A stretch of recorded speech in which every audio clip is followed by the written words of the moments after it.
internet. Professor Davidson de volta para a gente continuar falando sobre regime civil militar brasileiro ou ditadura militar brasileira.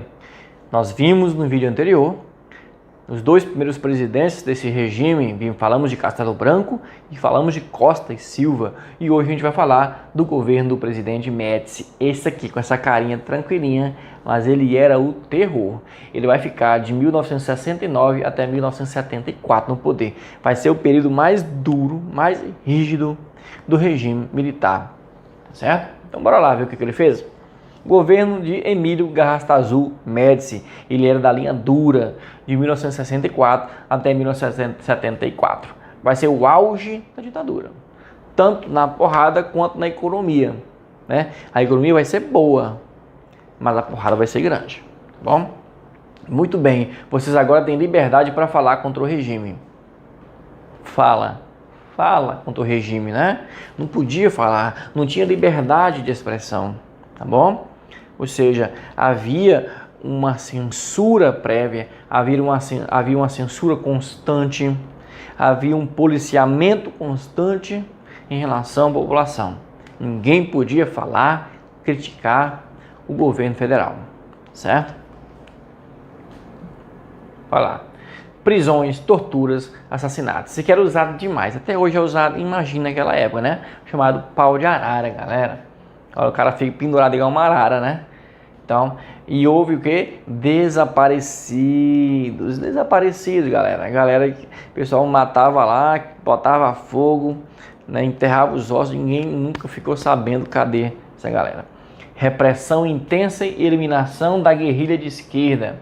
Aí criaram os órgãos, né, de repressão do regime militar, SNI, DOI-CODE, OBAN e DOPS. Esse DOI-CODE aqui era o terror, né? Muita gente entrava lá e nunca mais saía, nunca mais ninguém encontrava essa pessoa, desaparecia igual um fantasma, tá bom? Olha aqui um mortinho aqui, ó, Marighella. Ele era o que? Ele fazia parte das guerrilhas de esquerda, comunista, gente. Regime militar, ele caçou comunista. Por que caçou comunista? Por causa da Guerra Fria, né? O regime militar ele foi um regime subsidiado, financiado, patrocinado, organizado pelos Estados Unidos, e não só no Brasil, em vários países. Nós vimos isso em aula anterior, tá bom? Então, se os Estados Unidos estavam em Guerra Fria com a União Soviética, que era comunista, então os comunistas seriam caçados aqui dentro do território e onde tivesse ditaduras pela América Latina. Beleza? O que mais? Ó, terroristas procurados. Aqui, ó, a fotinha. Quem achar, né? Ajude a proteger a sua vida e a de seus familiares. Os comunistas, né, gente? Os comunistas. Depois você dá um pause aqui e lê essa charge. É muito bacana. A galera esperando a libertação ali, né? Já só usou, só a caveira. Então, Carlos Lamarca é outro comunista, também foi assassinado. Repressão a qualquer manifestação que fosse contra o governo, gente.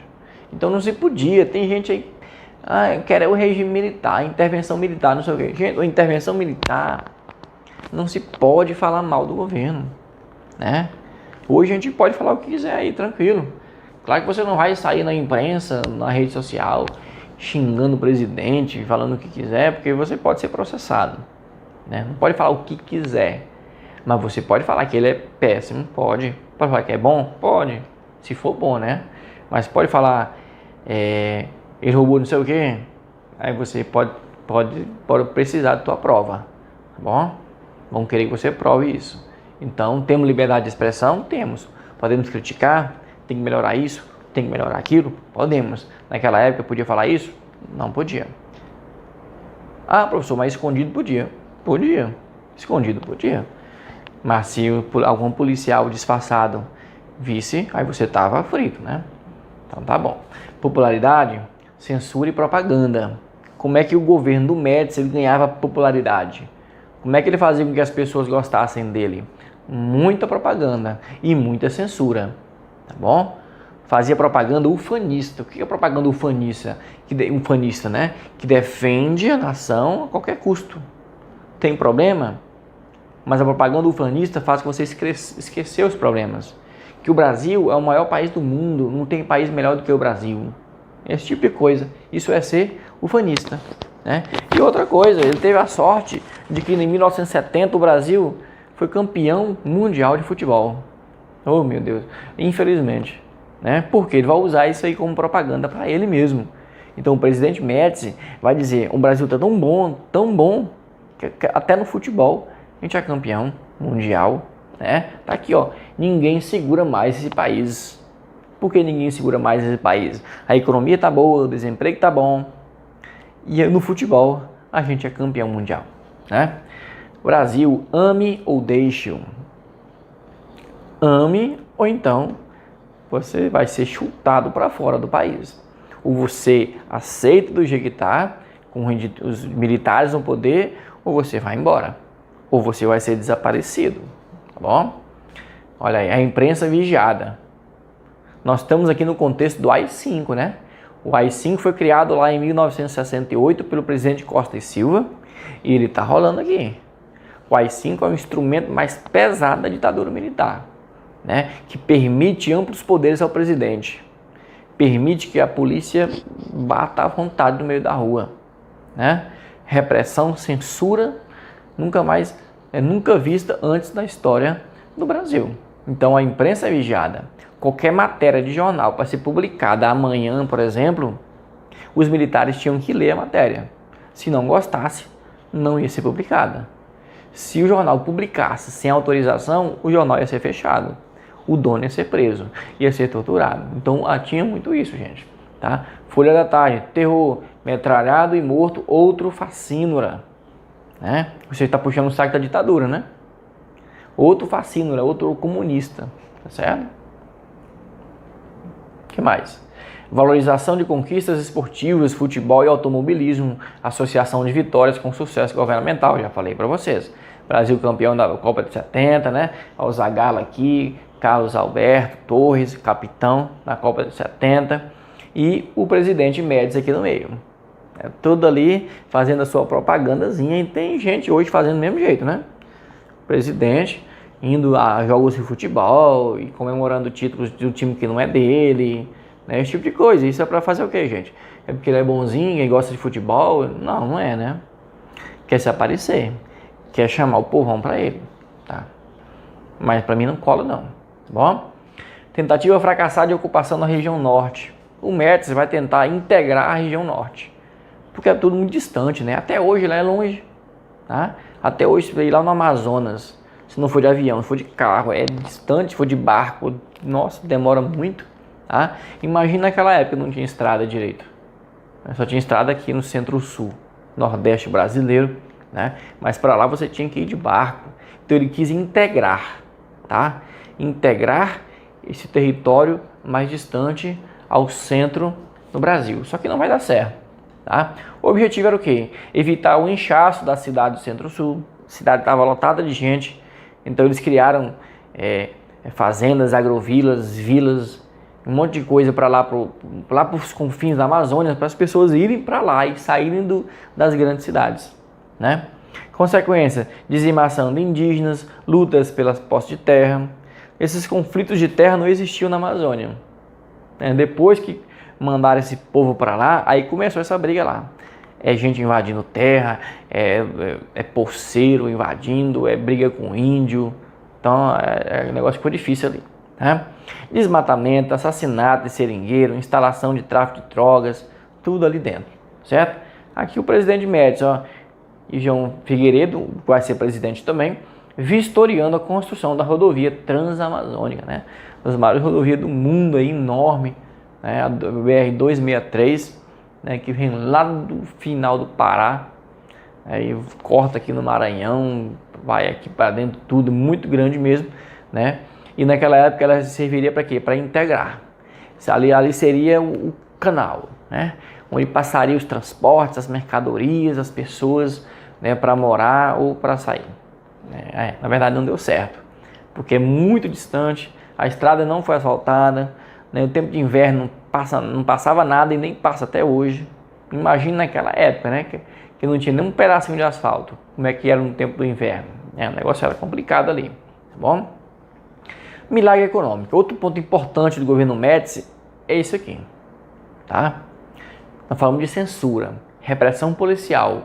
E o outro ponto é o milagre econômico, que vai durar de 69 até 74, vai ser o governo do Médici, né? Delfim Neto era o ministro, esse carinha aqui, ministro da Economia, vai ter um crescimento de 10% ao ano na economia brasileira. Nós vamos chegar a ser a 9ª economia do mundo, tá bom? Facilidade de crédito, bens de consumo duráveis, né? Ou seja, os bancos estavam emprestando dinheiro fácil para as pessoas comprarem casas, carros, fazendas, né? Mas também, de outro lado, tinha um arroxo salarial dos empregados. O salário não subia de jeito nenhum, né? Mas não era um milagre econômico, tal, a riqueza toda, a riqueza para os ricos. Os pobres continuavam pobres, ganhando pouco e morando mal, e comendo mal também.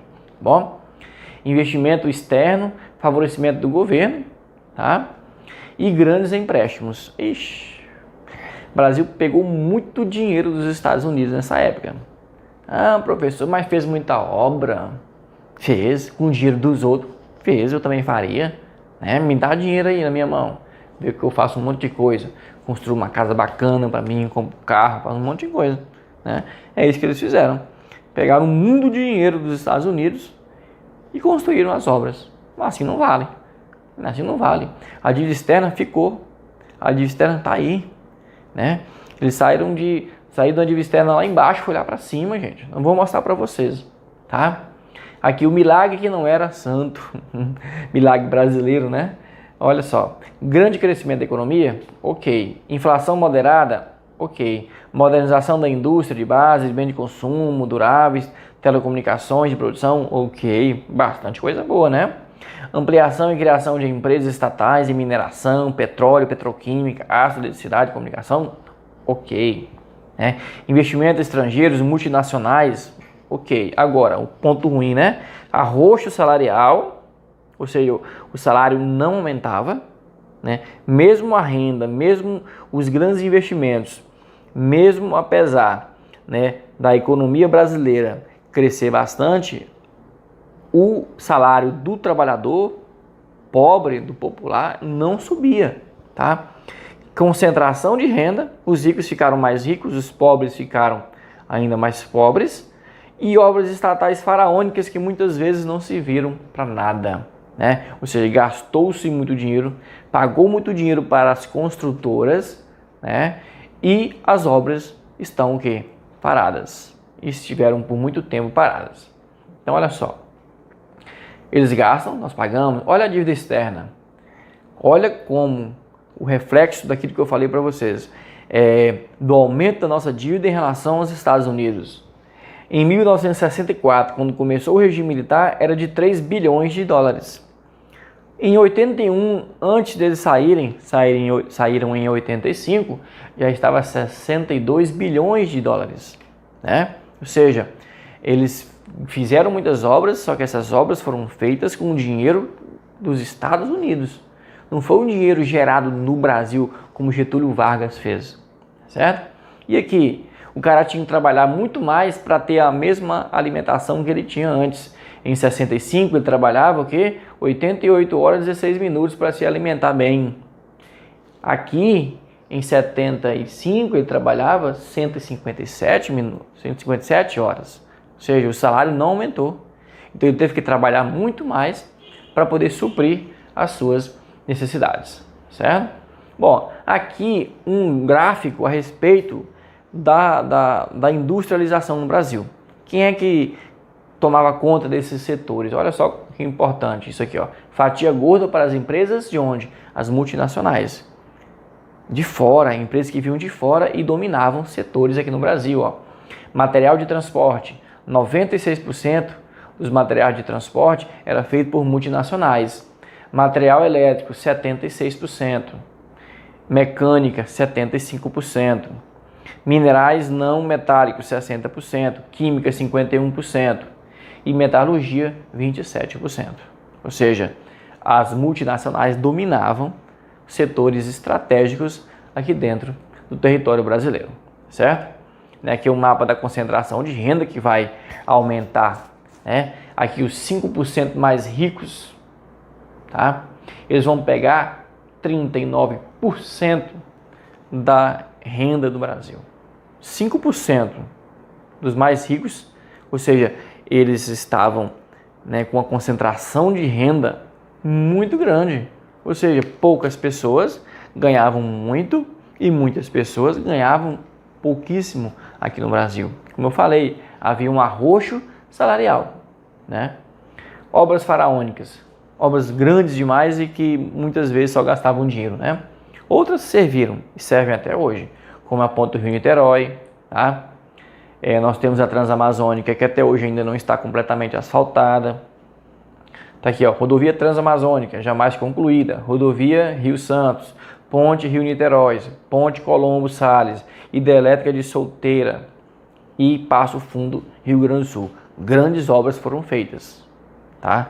Muitas delas ficaram ultrapassadas. Ampliação do mar territorial brasileiro de 12 para 200 milhas marítimas, 350 quilômetros, isso é a nossa orla marítima, né? Crise do petróleo em 73, 74, isso aqui vai abalar o milagre brasileiro. Tá? Outro ponto importante, se o milagre brasileiro começa em 69, o governo Médici termina em 74, quando estamos em 73 e 1974, vai haver uma crise do petróleo lá no mundo árabe, que vai gerar uma crise econômica nos Estados Unidos e esta crise vai refletir aqui no Brasil, né? Até porque nós pedimos e pegávamos muito dinheiro emprestado dos Estados Unidos, certo? Então vai acabar aquele milagre econômico, né? E o pobre, que já estava mais pobre, vai ficar ainda mais pior, tá certo? Então olha só, finalizamos aqui o governo do presidente Médici, destacamos a questão da censura, né? Do auge do ato institucional número 5, censura, repressão policial, perseguição aos comunistas, e também falamos do milagre brasileiro. Bom, este é o presidente Médici, ainda faltam 2 presidentes para finalizarmos o regime civil-militar, o presidente Geisel e, por último, o presidente Figueiredo, que a gente vai falar nas próximas aulas. Valeu, um abraço, até a próxima aula, galera.